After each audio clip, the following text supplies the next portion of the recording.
There is a child who learns, earlier than most, the subtle art of shape-shifting, not with magic or masks, but with the quiet, instinctive softening of their own edges to fit the spaces left for them. They become a reflection of the needs around them, a calm pond for a parent's storm, a burst of sunshine for a friend's gray day, a perfect mirror for a teacher's expectation.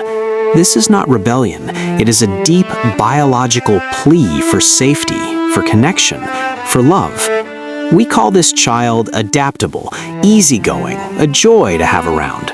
We rarely see the quiet cost of this perpetual adaptation, for within this praised flexibility lies a hidden tragedy, the slow, silent fading of the self that was meant to be.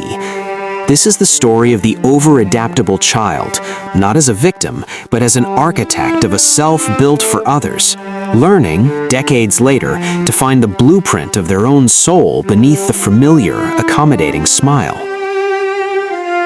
It begins not with a decision, but with a sensing. Before the child has words for fear, for approval, for love withheld, they possess a flawless, visceral intelligence. It is a radar in the soul, tuned to the subtlest frequencies of the emotional environment. A slight tightening at the corner of a mother's mouth as she helps with a messy drawing. A fractional pause in a father's response to a request for play. The invisible chill when a caregiver's own exhaustion or disappointment hangs, unspoken, in the air. The child does not analyze this data, they absorb it. And in that absorption, a fundamental calculus is performed, a calculation older than language. What must I become to make this right? This is the genesis of the chameleon. It is not mimicry, it is a desperate, brilliant form of ecology. The child learns to alter their emotional coloration to better blend into the landscape of their family system. If the environment is tense, they become smaller, quieter, a ghost in their own home, making no demands, leaving no trace. If the environment craves joy, they become the entertainer, the light bringer, their laughter a little too bright, a little too constant. If the environment values achievement, they learn to present the perfect score, the tidy room, the effortless accomplishment, folding their anxieties neatly out of sight. Their true feelings, frustration, sorrow, a need for comfort, are not repressed through force, but gently, efficiently sidelined. They are luxury items, deemed non-essential for survival. The primary mission is stability. The primary goal is to secure the connection upon which their life depends. We must understand this not as weakness, but as a profound strength misapplied. The child's nervous system is doing its job with exquisite precision. It is solving for safety in the only way it knows how. When consistency or attunement from the caregiver is intermittent, the child's brilliant adaptive mind concludes the problem is not in them. The problem must be in me. Therefore, I must change me. They become the sole variable in the equation they can control. Every adaptation, every softened edge, every suppressed desire is a love letter. It whispers, if I am like this, will you stay? If I am useful, will you be happy? If I ask for nothing, will you finally see me? The tragedy is not in the adaptation itself. All children adapt. The tragedy lies in its totality, its invisibility. Because it works, the over-adaptable child receives the reward they sought, a calmer parent, a pleased teacher, a label of good. The system stabilizes, the strategy is validated, and so the chameleon skin, first worn as a temporary cloak, begins to fuse. The act of reading a room becomes more familiar than the feeling of inhabiting one's own body. The self becomes a verb, to please, to soothe, to perform, rather than a noun. By the time the world looks at this child and praises their ease, their maturity, their effortless grace, the transformation is complete.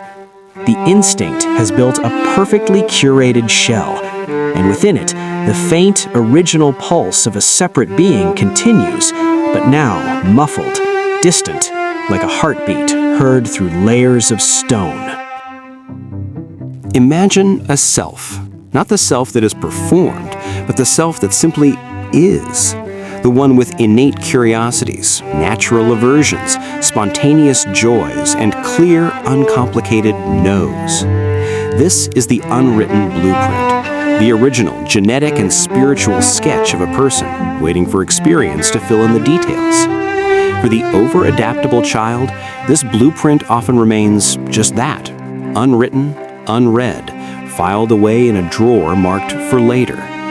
The energy that should flow inward toward exploration and self-definition flows almost entirely outward into scanning and molding.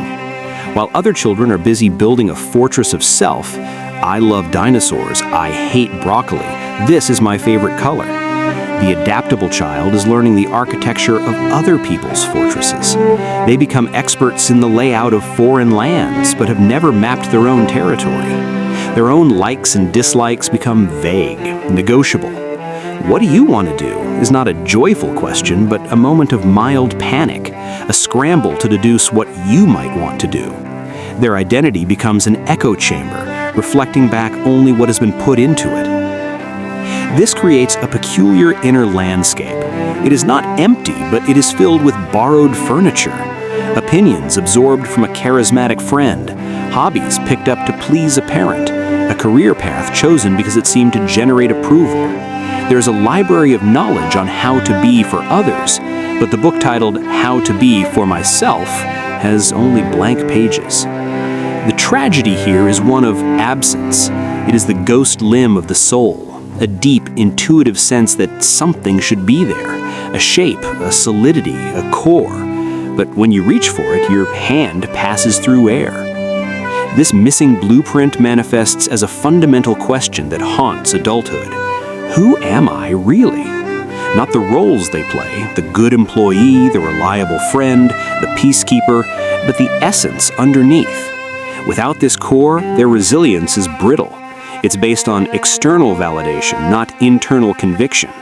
A criticism isn't just feedback, it's a seismic event that threatens the entire carefully constructed facade because there is no bedrock of self-belief beneath it to absorb the shock. So, how does this child, now grown, speak to the world? Their language is not made of words, but of accommodations. It is a silent, continuous translation service running in the background of their mind. Every interaction is filtered through a complex algorithm. What does this person need from me? How can I adjust to provide it? What part of myself must I set aside to make this encounter smooth? Their primary dialect is people-pleasing. No is a linguistic anomaly, a word that feels dangerous and foreign on the tongue. To say no is to risk displeasure, to threaten the connection they have worked so hard to secure.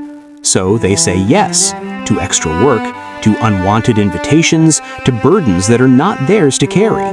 Their own boundaries are as faint as pencil lines, easily erased by someone else's need. Their time, energy, and emotional resources are not their own. They are a public utility, available to anyone who makes a request. In relationships, they are the perfect, selfless partner. At first, they anticipate needs, soothe anxieties, and mold themselves into the ideal complement. But this is not sustainable intimacy. It is a full-time performance. The relationship is not between two whole selves, but between one whole self and one adaptable mirror. The mirror can reflect beauty, but it cannot share its own. This leads to a deep, unspoken loneliness. They can be surrounded by people who love the reflection they provide, yet feel utterly unseen, because the person being loved is a curated character. Their internal monologue is a constant, gentle critique of themselves from an imagined other's perspective. They probably think I'm boring. I should have laughed louder at their joke. I'm taking up too much space. The mind becomes a crowded room of phantom critics, and the self is forever on trial, forever adapting its testimony to win a verdict of acceptable. The original voice, the one that might say, I am tired, or I want this, is drowned out by this chorus of accommodation. They are fluent in the language of others, but have become illiterate in their own. For years, even decades, the system holds. The adapted self is competent, likable, functional. But then, often in the quiet of midlife or in a moment of profound exhaustion, a crack appears. This is not a loud, dramatic breakdown. It is a quiet crisis of authenticity. It is the soul's hunger strike. It begins with a creeping numbness. The activities that once generated praise, the perfectionism, the constant helping, now feel hollow, like going through the motions of a play whose plot you've forgotten. There is a flatness to life. Joy does not land. It skims the surface and vanishes. This is followed by what can seem like irrational eruptions, sudden overwhelming tears during a mundane task, or a flash of intense anger over a minor inconvenience. These are not overreactions. They are the repressed self, the one in the shell, finally pounding on the walls. That anger is the buried no of a lifetime. Those tears are the unmet need for comfort, finally demanding to be felt. A profound sense of envy often surfaces, not for possessions, but for people who seem real. The friend who says no without apology. The colleague who passionately defends their quirky idea. The person who seems to occupy their own body with unself-conscious ease. The adaptable person watches them with a kind of awe and a deep, aching question. What must that feel like? This crisis is the hidden tragedy becoming visible to its bearer. It is the moment the shell, once a protector, is recognized as a prison. The tragedy is not the feeling of emptiness. It is the realization that you have been the one keeping yourself empty, believing it was the price of love.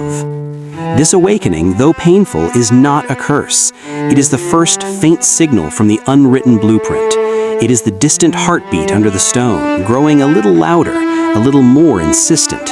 It is the beginning of the long journey home.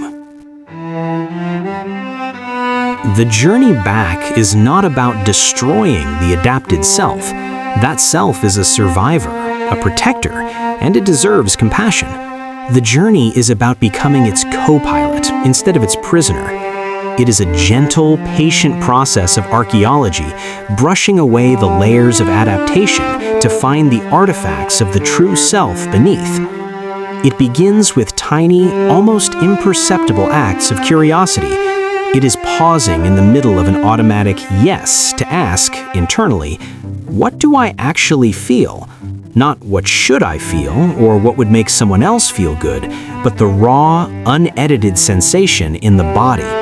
It is the courage to sit with the answer, even if it's, I don't know. I don't know is a sacred starting point. It is the blank page of the unwritten blueprint finally being acknowledged. Next comes experimentation. It is trying on small preferences, like new clothes in a dressing room, with no obligation to buy. Do I actually like this music, or did I learn to like it?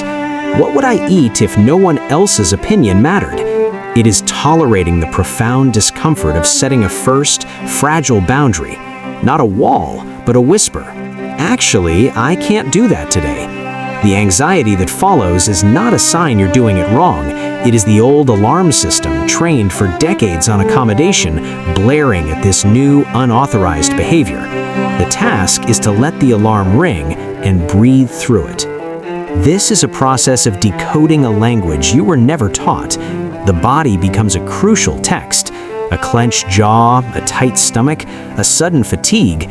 These are not just stresses, they are messages from the self that was sidelined. They are saying, this situation is a violation. This person drains me. I am pretending again. Learning to read these somatic signals is like learning to read Braille in the dark. It is slow, it is tactile, and it reveals a world that was always there, waiting to be perceived. Healing is not the elimination of the chameleon. It is its integration. It is recognizing that your ability to attune, to empathize, to create harmony is not a flaw. It is a profound gift. The tragedy was not the skill, but the context. You were using a masterpiece of empathy to build a cage for yourself. Now, you learn to use it to build a home. The integrated self is not a fixed, rigid statue. It is a fluid, nuanced being. It is someone who can connect deeply with others without disappearing into them. The adaptability becomes a choice, not a compulsion.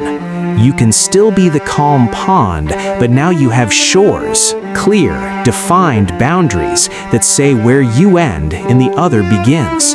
You can still be the sunshine, but now you understand that you also have weather, sadness, anger, quiet, and that this does not make you a burden. This wholeness brings a new kind of relationship. You attract people who are not looking for a mirror, but for a whole person. The loneliness of being unseen begins to dissolve because you are finally showing up to be seen. You discover that authenticity is not a demand for constant self-expression, but the freedom to have a self to express when you choose. The final reconciliation is with that inner child. It is looking back with compassion, not judgment, and saying, "You were brilliant. You did what you had to do to survive. You got us here. But the war is over now. You can stand down. I will take care of us from here." The shell, once a prison, becomes a museum piece, a testament to your resilience, now displayed in a room of your own design. The heartbeat is no longer muffled. It is strong. It is your own rhythm.